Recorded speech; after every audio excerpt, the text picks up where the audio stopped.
Good morning students.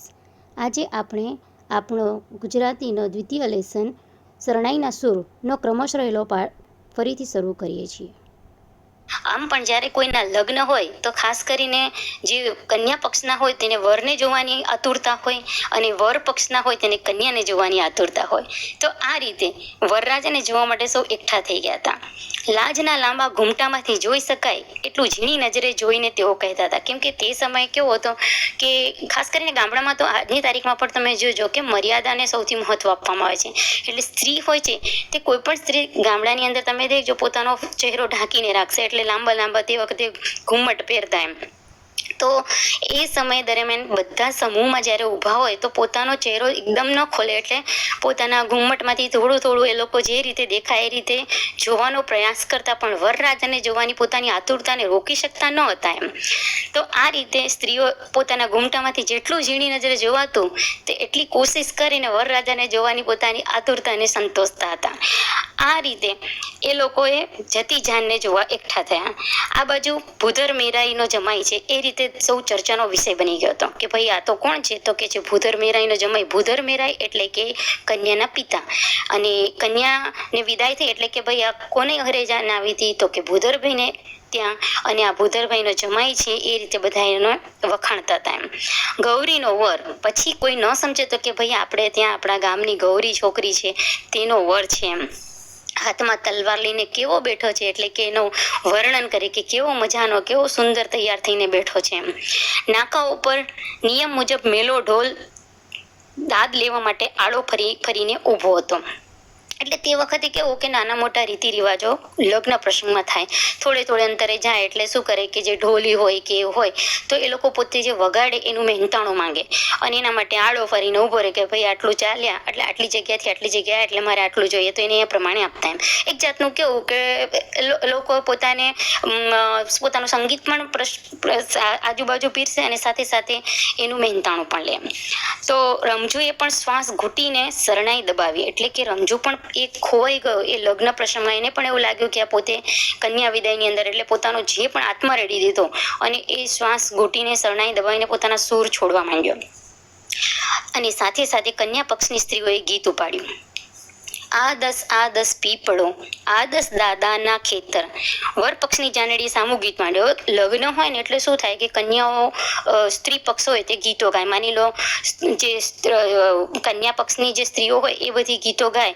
અને ઘણીવાર એવા કટાક્ષ કે ફટાણા છોડે. આપણે એને લગ્નના ફટાણા કહીએ છીએ, જેની અંદર સુધી એકબીજાના ઉપર આરોપ લગાવવામાં આવે, મીઠા આરોપ જો કે.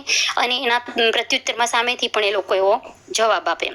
તો આ રીતે કન્યા પક્ષના ગાયું. તો હવે વર પક્ષની જાનડીએ સામું ગીત માંડ્યું. તે પણ કઈ મૂકે એમ હતી.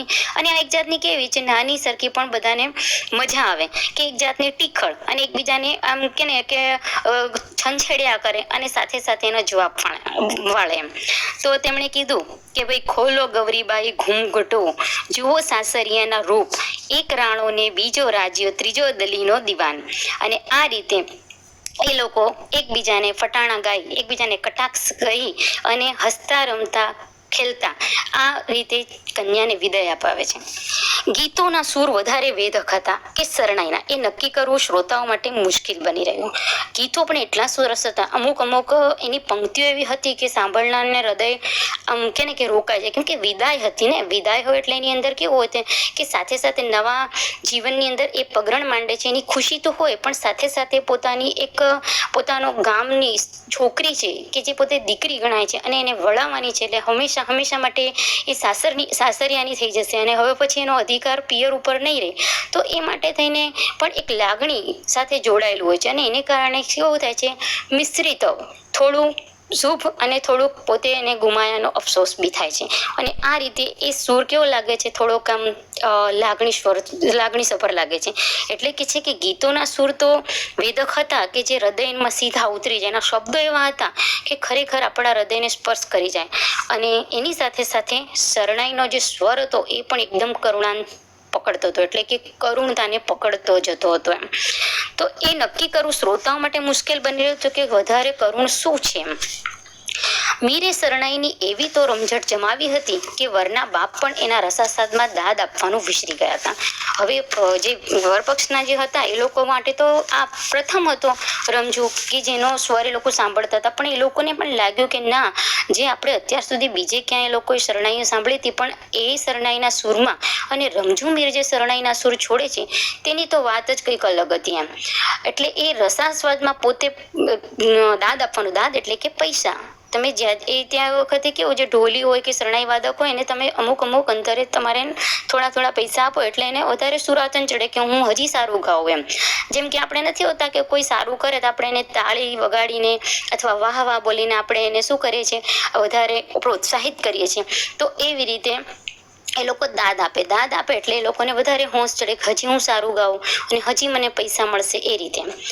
પરિણામે ગીતો અને ઢોલ શરણાઈનો સારી વાર સુધી તાસીરો જ બોલી રહ્યો, એટલે કે ખાસો સમય સુધી મીન્સ આપણે જે ગામની બહારથી નીકળવાનું હતું તેની અંદર જ રસ્તામાં જે લોકો ગૂંચવાયેલા રહ્યા. થોડી વારે ઉભો રહે ઢોલી અને શરણાઈ વાદકને વગાડે એટલે એને થોડો દાદ મળે અને ફરી થોડી જાય, થોડી પાછળ અટકે. આ રીતે કરતા ખાસી વાર સુધી એ લોકો એ રસ્તા ઉપર જ રહ્યા.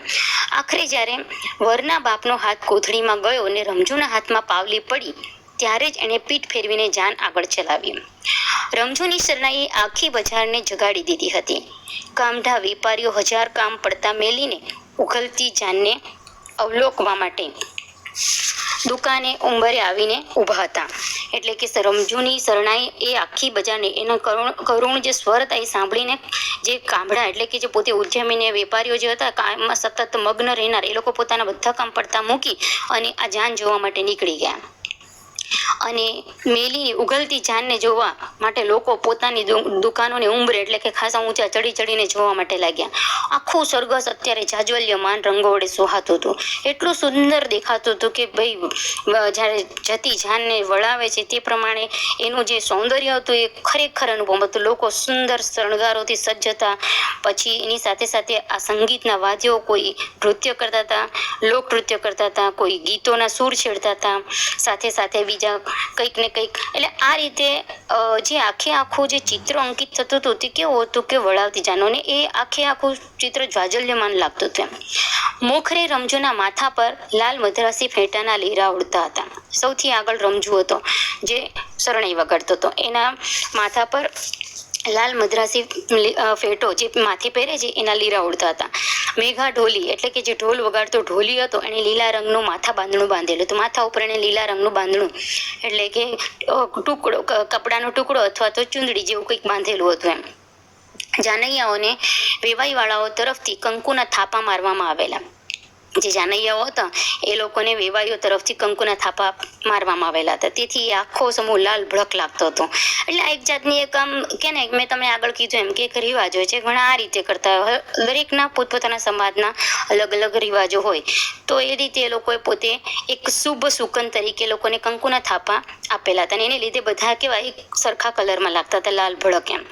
હીર ભરતના ઝૂલ ને સિંગડીઓ વડે શણગારેલા બળદ તો સાવ જુદા જ તરી આવતા હતા. હવે કેવું હતું, પ્રાચીન સમયની અંદર કેવું કે આવા નાના ગ્રામ્ય વિસ્તાર હોય તેની અંદર જો જાન કે આવું જાય તો જે પ્રાણીઓ ખાસ કરીને ઘોડો છે કે બળદ છે કે પછી અન્ય, તો એ બધી વસ્તુને શું કરે, ગાડા છે અથવા ઘોડાગાડીઓ, તો એ બધી વસ્તુ એટલી સરસ આમ રીતે શણગારવામાં આવે કે આપણને એમ લાગે કે ખરેખર એક ઘડી જોયા કરીએ આપણે એમ. તો એ રીતે જે ગાડું હતું એના જે બે બળદો હતા એના શિંગડા ને એના ઝૂલ ને એને હીર ભરતના કપડા પહેરાઈને એને એટલા સુંદર રીતે શણગાર્યા હતા કે આમ જુઓ તો જોતા રહી જાવ એમ. અને ગાડામાં બેઠેલા વરરાજાનો જરી અને જામો એટલે કે એમને જે પહેરણ પહેર્યું હતું બધું આમ દેખીને એમ સુશોભિત લાગતું હતું. એમના હાથમાંની તલવારનું રંગીન તેમજ કન્યાનું પચરંગી પટોળું એક વિશિષ્ટ રંગ સૃષ્ટિ રચી જતા હતા. ખરેખર આમ જોવા જાય ને તો આપણે ગમે તે સમયની અંદર, ચાહે પ્રાચીન હોય, અર્વાચીન હોય કે આધુનિક, ગમે તે સમય હોય, પણ એની અંદર કન્યા વર્ગ અને કન્યા જે શણગારેલા હોય એને જોવા ખરેખર અપ્રતિમ હોય છે એમ. જોઈએ ને તો બે ઘડી જોતા રહી જઈએ એમ. સમય પ્રમાણે એના પહેરવેશમાં એમાં થોડો ફેરફાર આવે છે, પણ ખરેખર એ જે જોડું હોય છે એ અપ્રતિમ તો હોય જ છે એમ. તો એવી રીતે આ વરરાજા અને કન્યા બંને પોતાના આગવા પરિધાનમાં એ સુંદર લાગતા હતા. એમની પાછળ વિદાય ગીતો ગાતી સુહાગણોના અવનવા પટકુળોમાં તે રંગમેળો જોવા મળતો હતો. અને એની એ શોભામાં વધારે ઓર અભિવૃદ્ધિ કરતું હતું તો એ સુહાગણો, બીજી જે સુહાગણો હોય તે લોકો પાછળથી એમની પાછળ એમને સાથે સાથે આવતી હતી. અને એ પણ સુંદર મજાના નવા કપડાં, અવનવા એની અંદર પોતે સુશોભિત લાગતી હતી. સાથે સાથે એ પોતે આવા શુભ ગીતો પણ ગાતી હતી. આ રીતે આખું જે ચિત્ર હતું તે વિદાયનું સુંદર રીતે શોભતું હતું. 8 દિવસે ઉડ લાગતી બજારમાં રમઝુ મીરની શરણાઈએ નવી જ દુનિયા રચી કાઢી હતી. 8 દિવસ એટલે કે કાયમ તો રમઝુ મીર પોતે શરણાઈ વગાડતો જ, પણ આજની જે એની શરણાઈ હતી એ કંઈક અલગ જ સૃષ્ટિ ઊભી કરી દેતી હતી. એના સૂરની મોહિની એવી હતી કે સાંભળનારને એ મસ્ત બનાવી મૂકે. એની અસર કાન વાટે સીધી હૃદય ઉપર ચોટ મારે ને એ પરિતોષનો નશો સીધો મગજમાં પહોંચે. પ્રાકૃતજનોને આ શરણાઈની સુરાવલી સમજાય કે ન સમજાય, પણ મંત્રમુગ્ધ બનીને એ ડોલી ઉઠે તો ખરા જ એમ. એટલે કહેવાનો મતલબ એ છે કે આમ સંગીતનું વસ્તુ કેવી હોય છે કે જે સંગીતના જાણકાર હોય છે તેને વધારે સમજ પડે, પણ એ સિવાય પણ જેને સંગીતનું જ્ઞાન ન હોય છતાં પણ જ્યારે એ કોઈ પણ પ્રકારનું સંગીત સાંભળે છે તેનું મન કેવું હોય છે, પ્રફુલ્લિત થઈ જાય છે.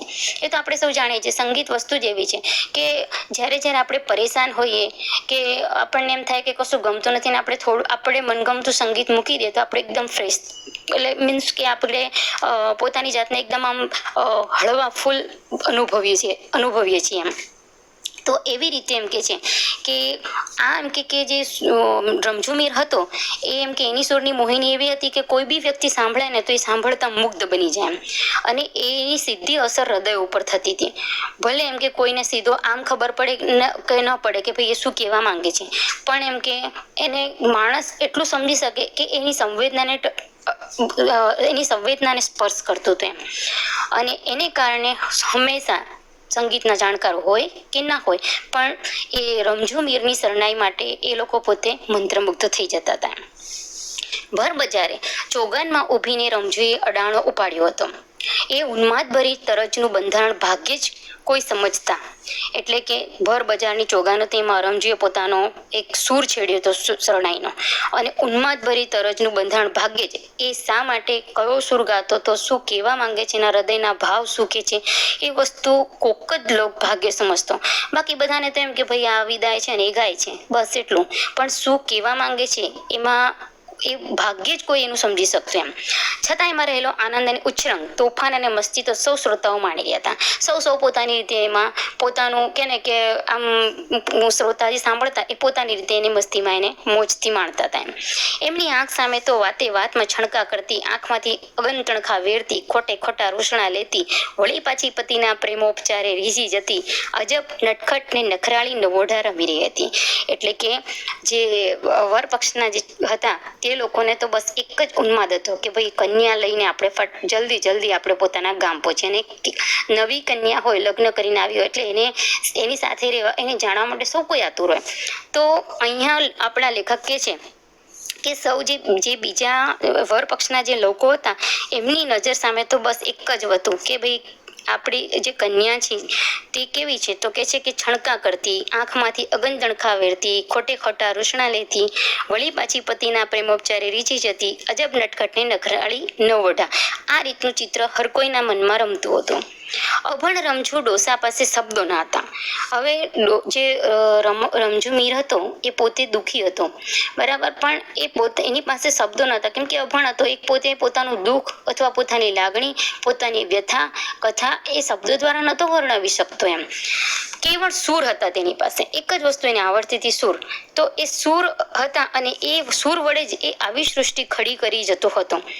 નમતે બપોરે ઊભી બજારે સાવ શુષ્ક વાતાવરણમાં પણ સાસરીએ સોંઢતી પતિ મિલનોત્સુક પરણિતાનું કલ્પના ચિત્ર શ્રોતાઓની આંખ સામે તરી રહ્યું. એ આ મેલા ઘેલા માણસે સાધ્ય કરેલી સૂર શક્તિની જ બલિહારી હતી.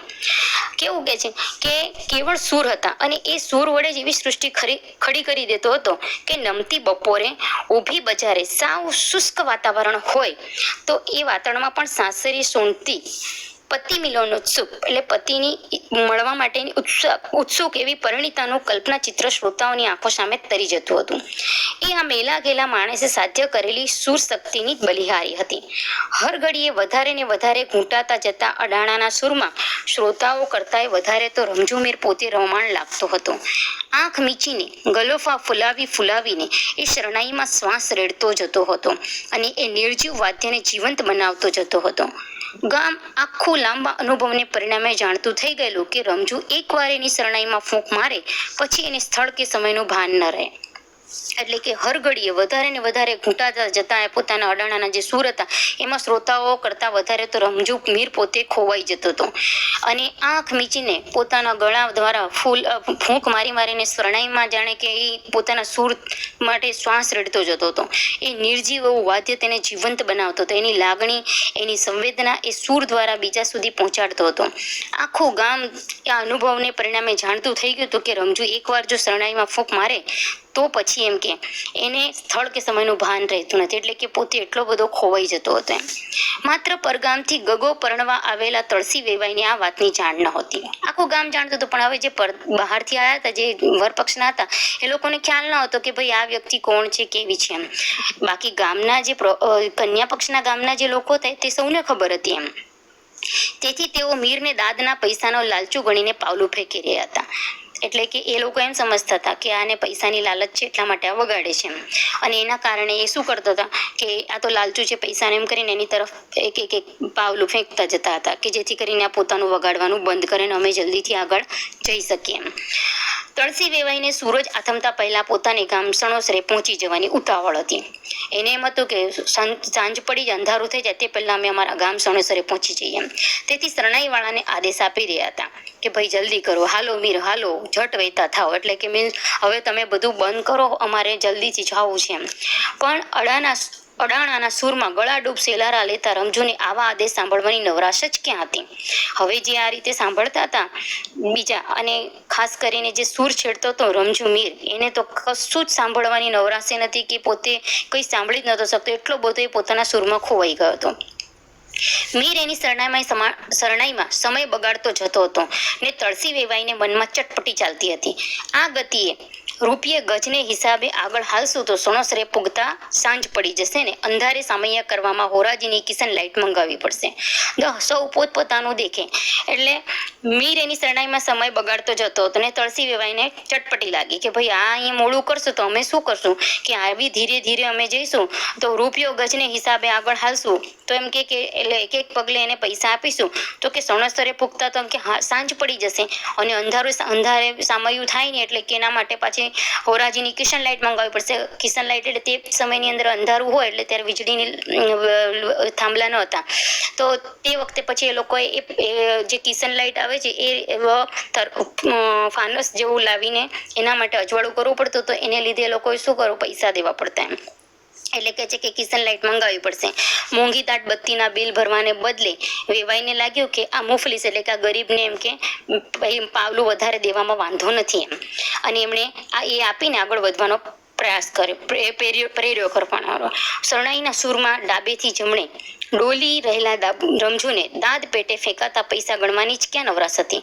હવે એ લોકો એ પ્રેરણા કરીને આપતા હતા, પણ બીજી તરફ જે રમઝુ મીર હતો એને કેવું હતું કે એ પોતે કઈ એને શુદ્ધ બુદ્ધ જ નહોતી. એને કોઈ પૈસા આપે છે, ક્યાં આપે છે, એ કઈ લેવાની એને કોઈ તાલાવેલી જ નહોતી. એ તો બસ પોતાના સૂરમાં ખોવાયેલો હતો એમ.